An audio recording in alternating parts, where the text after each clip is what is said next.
The distress beacon pierced through subspace like a dying scream. Commander Danny Reeves stood on the bridge of the UNSC, her dark eyes scanning the holographic display as the automated message repeated in 17 different galactic languages. "It's the Valorian colony ship," Jasper Chen said from the navigation console, his fingers dancing across the haptic interface.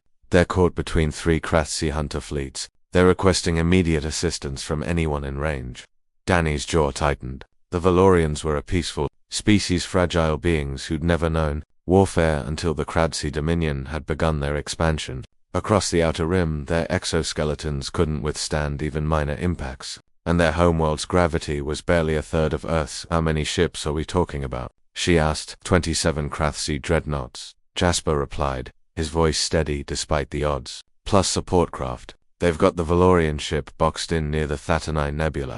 The bridge fell silent. 27 dreadnoughts. The Indomitable was a destroyer-class vessel, fast, well-armed but designed for tactical strikes, not fleet engagements. Every tactical algorithm would recommend they ignore the distress call.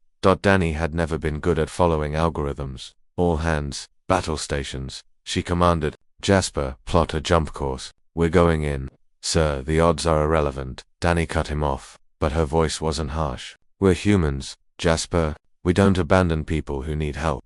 Jasper nodded, a grim smile crossing his face. "Aye, Commander." Course plotted, the Indomitable dropped out of hyperspace like a meteor. The Thatanai Nebula painted space in swirls of purple and crimson, and floating amid the chaos was the Valorian vessel, a graceful, crystalline structure already showing damage along its flanks. The Krathsi fleet surrounded it like predators circling wounded prey. "Single human vessel detected," the Krathsi fleet commander hissed across all channels. "This does not concern you, Withdraw or be destroyed." Danny opened a channel, her voice cold. "This is Commander Reeves of the United Nations Space Command. You have 10 seconds to break off your attack and withdraw. This is your only warning." The response was laughter, a chittering, multi-throated sound that would have made most species freeze in terror.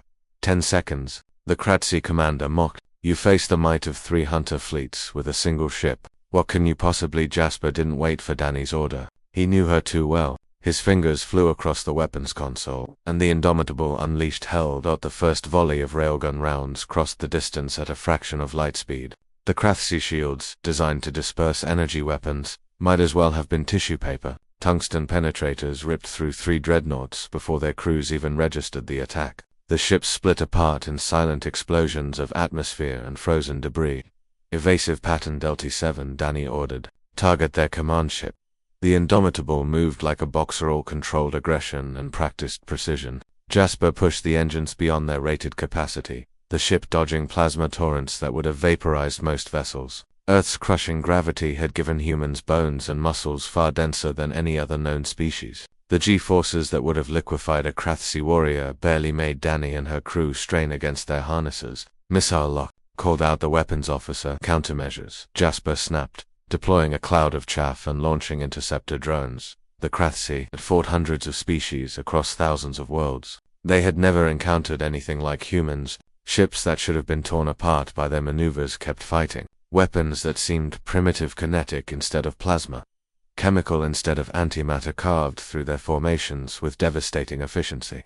"They're regrouping," Jasper reported. "Trying to surround us." "Let them try," Danny said. "Launch the package." Jasper grinned and activated the special payloader. Human innovation the galactic community had deemed unnecessarily aggressive. 50 autonomous combat drones erupted from the Indomitable's cargo bay, each one controlled by AI warfare algorithms developed during Earth's bloodiest centuries. The Krathsi fleet had advanced technology, but humans had something more valuable. They'd evolved on a death world where everything, the weather, the wildlife, even the microbes, tried to kill them daily. Humanity didn't just prepare for war. War was coded into their DNA, written in the scars of 10,000 generations who'd survived despite the universe's best efforts to kill them.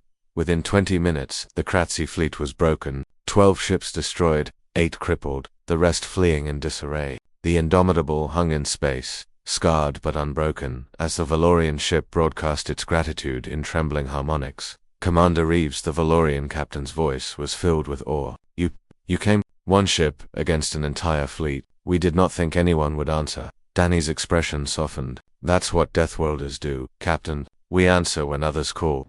Jasper pulled up the sensor readouts, noting the retreat vector of the surviving Kratzy ships. Think they learned their lesson? Maybe, Danny said, watching the stars. But if they didn't, we'll teach it to them again.